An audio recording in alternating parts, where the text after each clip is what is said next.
সাবিত্রী রান্নাঘরে আপনাদের সবাইকে স্বাগত। আমার আজকের রেসিপি বেগুনের দিলখোশ কালিয়া।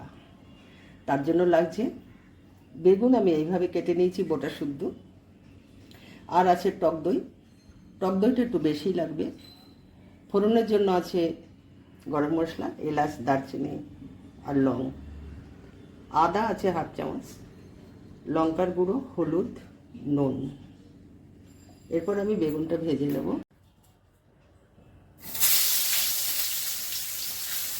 আমি বেগুনগুলো ভেজে নিচ্ছি।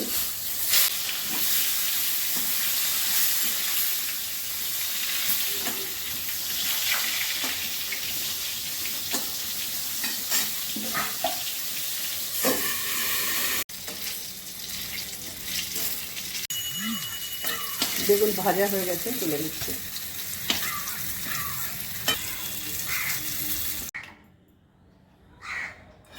এই দইটা ফেটিয়ে নিয়েছি, এর মধ্যে আমি বেগুনগুলো ডুবিয়ে দেবো।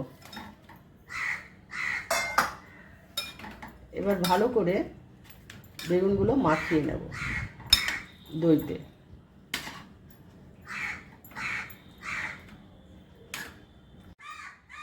গরম মশলাগুলো ফোড়ন করলাম, আদা বাটাটা দিলাম,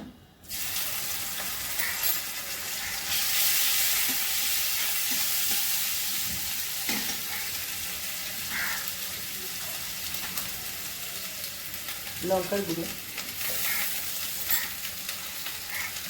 হলুদ, নুন, ঘি দিলাম 1 চামচ।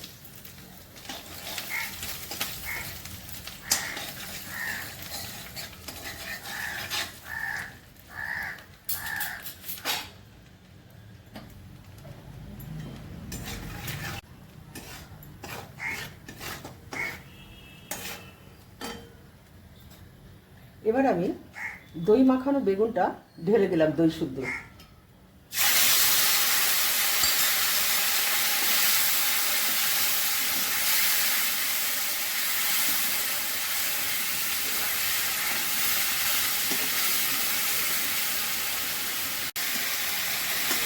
এবারে দই মাখানো বেগুনটা ভালো করে একটু কষাতে হবে, আস্তে আস্তে কষাবেন যাতে ভেঙে না যায়।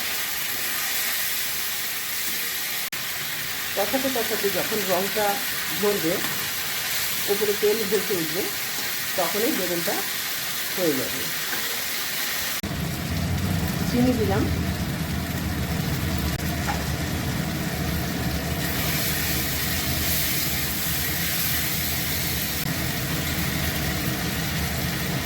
তেলটা ভেসে উঠছে, রান্নাটা শেষের দিকে। যদি রান্নাটা ভালো লেগে থাকে অবশ্যই সাবস্ক্রাইব করবেন, আমার পাশে থাকবেন, আর লাইক, শেয়ার, কমেন্ট করবেন। আমার ফেসবুক পেজটাকে ফলো করবেন। আপনারা সুস্থ থাকুন, ভালো থাকুন। ভিডিওটা এইভাবেই শেষ করছি।